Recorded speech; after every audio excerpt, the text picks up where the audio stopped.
जय गंगा मैया, जय जय गंगा मैया। प्यारे दोस्तों और पूर्ण आत्माओं, आज हम बात करते हैं गंगा जल के ऊपर।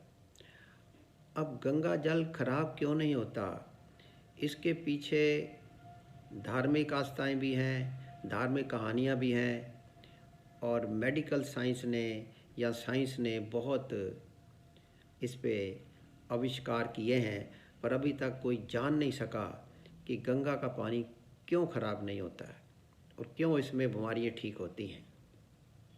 इसी वजह से अब देखो, अमेरिका में 1 लीटर जो गंगा जल है वो 150 रुपये से लेके 260 रुपये डॉलर में मिलता है। इतने मतलब इसमें औषधीय गुण हैं। अब जब खांसी, सपोज करो आपको खांसी हो गई सर्दी में, अब खांसी जो है उसके लिए कितनी भी दवाई खा लो 3-4 दिन लगते हैं। अब उसकी बजाय अगर आप दिन में 4 बार 3-3 चम्मच गंगा जल पियो तो खांसी ठीक हो जाएगी। ये हमारा अनुभव है। हम इसे गंगा जल का चमत्कार नहीं मानते, उसके औषधीय गुणों का परिणाम मानते हैं कि उसमें इतने गुण हैं कि जिसकी वजह से खांसी ठीक हो गई। अब कई इतिहासकार बताते हैं कि जो सम्राट अकबर था, इंडिया का बादशाह, स्वयं तो गंगा जल का सेवन करते ही थे, मेहमानों को भी गंगा जल पिलाते थे। और आजकल भी कई उच्च घराने के या धार्मिक घराने के जो लोग हैं वो गंगा जल ही पीते हैं, वो स्पेशली मंगा के पीते हैं।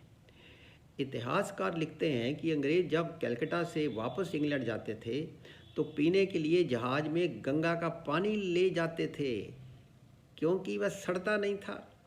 इसके विपरीत अंग्रेज़ जो पानी अपने देश से लाते थे वो रास्ते में ही सड़ जाता था। ये देखो, एक बड़ी विचित्र बात है। करीब 125 साल पहले आगरा में तैनात ब्रिटिश डॉक्टर एमआई हॉकन ने वैज्ञानिक परीक्षण से सिद्ध किया था कि हैजा का जो बैक्टीरिया है गंगा के पानी में डालने पर कुछ ही देर में मर जाता है। उन्होंने शोध किया था। दिलचस्प ये है कि इस समय भी वैज्ञानिक पाते हैं कि गंगा में बैक्टीरिया को मारने की क्षमता है। लखनऊ के national botanical research institute NBRI के निदेशक डॉक्टर चंद्र शेखर नोटियाल, जो बड़े मशहूर हैं, ने एक अनुसंधान में प्रमाणित किया है कि गंगा के पानी में बीमारी पैदा करने वाले जो आई कोलाई बैक्टीरिया को मारने की क्षमता बरकरार है। इस बैक्टीरिया का नाम है E coli bacteria. Doctor Nautiyal का ये विश्व में कहना है कि गंगा जल में ये शक्ति गंगोत्री और हिमालय से आती है। गंगा जब हिमालय से आती है तो कई तरह की मिट्टी, कई तरह के खनिज, कई तरह की जड़ी बूटियों से मिलती मिलाती आती है। गंगा का बहुत लंबा चौड़ा रास्ता है। कुल मिलाकर कुछ ऐसे मिश्रण बनते हैं जिसे हम अभी नहीं समझ पाए हैं। डॉक्टर नोटियाल ने परीक्षण के लिए 3 तरह का गंगा जल लिया था। उन्होंने तीनों तरह के गंगा जल में आई कोलाई बैक्टीरिया डाला। नोटियाल ने पाया कि ताज़े गंगा जल में बैक्टीरिया 3 दिन जीवित रहा।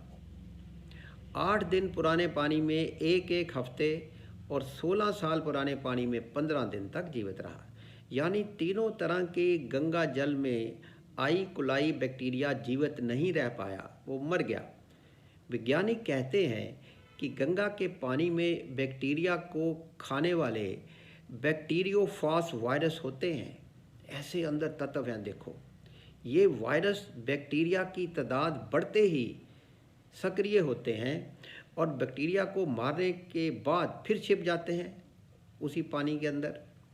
मगर सबसे महत्वपूर्ण सवाल इस बात की पहचान करना है कि गंगा के पानी में रोगाणुओं को मारने की ये अद्भुत क्षमता कहाँ से आती है। दूसरी ओर एक लंबे अरसे से गंगा पर शोध करने वाले आईआईटी रुड़की में पर्यावरण विज्ञान के रिटायर्ड प्रोफेसर देवेंद्र स्वरूप भार्गव का कहना है कि गंगा को साफ रखने वाला ये तत्व गंगा की तलहटी में ही सब जगह में मौजूद है। गंगा देखो कहाँ से आती, कहाँ तक जाती है। डॉक्टर भार्गव कहते हैं गंगा के पानी में वातावरण से ऑक्सीजन सोखने की अद्भुत क्षमता है। भार्गव का कहना है कि दूसरी नदियों के मुकाबले गंगा में सड़ने वाली गंदगी को हजम करने की क्षमता 15 से 20 गुना ज़्यादा है। गंगा माता इसीलिए है कि गंगा जल अमृत है और हर हिंदू इसको अपने घर में रखता है और जन्म से मृत्यु तक इसको एक बहुत पावन दृष्टि से, दिव्य दृष्टि से देखा जाता है।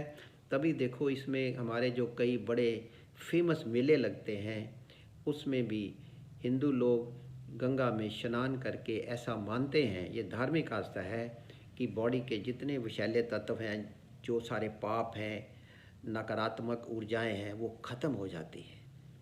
तो ये गंगा का नॉलेज हमें बांटना चाहिए। आप इस वीडियो को देखो, लाइक करो, फिर आगे शेयर करो।